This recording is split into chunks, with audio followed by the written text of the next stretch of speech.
السلام علیکم، welcome to my YouTube channel. امید کرتی ہوں کہ آپ سب خیر و عافیت سے ہوں گے اور ایمان کی بہترین حالت میں ہوں گے۔ سب سے پہلے میرے یوٹیوب کے چینل اسلامک انسپائریشن چینل کو سبسکرائب کر کے بیل نوٹیفیکیشن کو آن کریں تاکہ آپ تمام اسلامی اپڈیٹ سے آگاہ ہو سکیں اور میری ویڈیوز کو زیادہ سے زیادہ شیئر اور لائک کیا کریں۔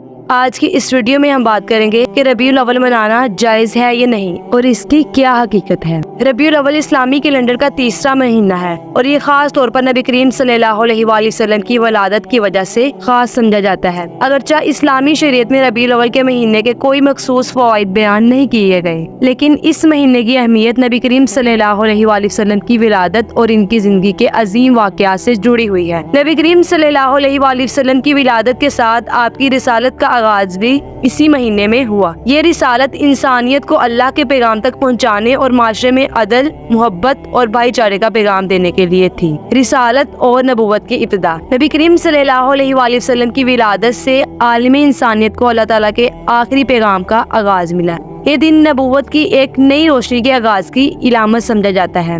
نبی کریم صلی اللہ علیہ وآلہ وسلم کا مقام اور عظمت۔ نبی کریم صلی اللہ علیہ وآلہ وسلم کی عظمت اور اللہ کے نزدیک ان کی خصوصی حیثیت پر بے شمار احادیث موجود ہے جو بالواسطہ طور پر ان کے دنیا میں آنے کی اہمیت کو بیان کرتی ہیں۔ مجھے صرف اس لیے بھیجا گیا کہ میں اخلاقی خوبیوں کو کامل کر دوں۔ یہ حدیث اس بات کی عکاسی کرتی ہے کہ نبی کریم صلی اللہ علیہ وآلہ وسلم کی آمد انسانیت کے لیے اللہ کا عظیم انعام ہے۔ علماء کا عمومی موقف یہ ہے کہ نبی کریم صلی اللہ علیہ وآلہ وسلم کی ولادت کا دن منانے کی بجائے ان کی سیرت اور سنت کی پیروی کرنا اصل مقصد ہونا چاہیے۔ نبی کریم صلی اللہ علیہ وآلہ وسلم کی زندگی، اخلاق اور اعمال کی پیروی محبت کا بہترین اظہار کرنے کا طریقہ ہے۔ بعض علماء اور اہل علم نے اس کو نبی کریم صلی اللہ علیہ وآلہ وسلم کی سیرت پر غور و فکر، درود و سلام کی کثرت کے ذریعے گزارنے کی ترغیب دی ہے، لیکن اسے فرض یا واجب نہیں قرار دیا۔ قرآن مجید میں سورہ آل عمران میں اللہ تعالیٰ کا ارشاد ہے، اللہ نے مومنوں پر احسان فرمایا ہے کہ انہی میں سے ایک رسول بھیجا۔ اس آیت کا مفہوم یہ ہے کہ نبی کریم صلی اللہ علیہ وآلہ وسلم کی ولادت اللہ کی ایک بہت بڑی نعمت ہے۔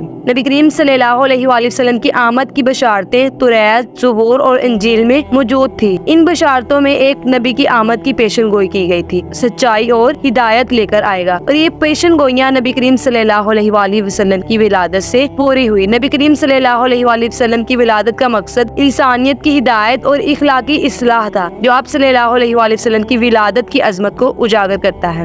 نبی کریم صلی اللہ علیہ وآلہ وسلم کی پیدائش پیر کے دن ہوئی تھی اور اس دن کی اہمیت پر آپ نے خود روشنی ڈالی۔ آپ صلی اللہ علیہ وآلہ وسلم نے فرمایا، یہ وہ دن ہے جس دن میں پیدا ہوا اور جس دن مجھ پر وحی نازل ہوئی۔ اس حدیث میں نبی کریم صلی اللہ علیہ وآلہ وسلم نے پیر کے دن کی فضیلت بیان کی ہے، کیونکہ آپ کی پیدائش اور نبوت کا آغاز اسی دن ہوا اور اس دن آپ صلی اللہ علیہ وآلہ وسلم نے روزے کا اہتمام کیا۔ میلاد النبی منانے سے متعلق احادیث۔ میلاد النبی منانے کے بارے میں علماء کے درمیان مختلف آراء ہیں۔ بعض اسے بدعت سمجھتے ہیں اور بعض اسے محبت اور شکر گزاری کے جائزہ کے طور پر دیکھتے ہیں۔ نبی کریم صلی اللہ علیہ وآلہ وسلم کی ولادت، رسالت اور آپ کی شخصیت کی عظمت احادیث کی روشنی میں واضح ہے، مگر 12 ربیع الاول کو کسی خاص طریقے سے منانے کا شرعی ثبوت نہیں ہے، کیونکہ آپ صلی اللہ علیہ وآلہ وسلم کی وفات 12 ربیع الاول کو ہوئی، لیکن آپ صلی اللہ علیہ وآلہ وسلم کی ولادت کی تاریخ کے بارے میں بہت سے اختلافات ہیں۔ آپ صلی اللہ علیہ وآلہ وسلم کی وفات کے بعد صحابہ کی زندگیوں میں یہ دن کئی بار آیا۔ نہ نبی کریم صلی اللہ علیہ وآلہ وسلم کے صحابہ نے یہ دن منایا اور نہ ہی منانے کا حکم دیا۔ ان کا عمل نبی کریم صلی اللہ علیہ وآلہ وسلم کی سنت پر عمل کرنے، درود و سلام پڑھنے اور اللہ کے دین کی ترویج میں مصروف رہنے پر مبنی تھا۔ وہ حضور اکرم صلی اللہ علیہ وآلہ وسلم کی تعلیمات کو اپنی زندگی میں نافذ کرنے کی کوشش کرتے تھے، اس لیے ہمیں چاہیے کہ ہم اللہ اور اس کے رسول کی دی ہوئی تعلیم کے مطابق زندگی گزارے۔ امام مالک رحمہ اللہ نے فرمایا، جو شخص اسلام میں کوئی بدعت ایجاد کرے گا اور اسے اچھا سمجھے اور اس نے یہ دعویٰ کیا کہ محمد صلی اللہ علیہ وآلہ وسلم نے رسالت کی خیانت کی، کیونکہ اللہ فرماتا ہے، آج میں نے تمہارے لیے تمہارا دین مکمل کر دیا، اور جو چیز اس دین کا حصہ نہیں تھی وہ آج بھی دین کا حصہ نہیں بن سکتی۔ اس لیے ہمیں چاہیے کہ ہم بدعت سے بچیں اور احادیث کی پیروی کریں۔ امید کرتی ہوں کہ آپ کو آج کی ویڈیو اچھی لگی ہوگی۔ اگر آپ کو آج کی ویڈیو اچھی لگی ہے تو اسے لائک اور شیئر ضرور کیجیے گا اور میرے چینل کو سبسکرائب بھی کیجیے گا۔ اللہ حافظ۔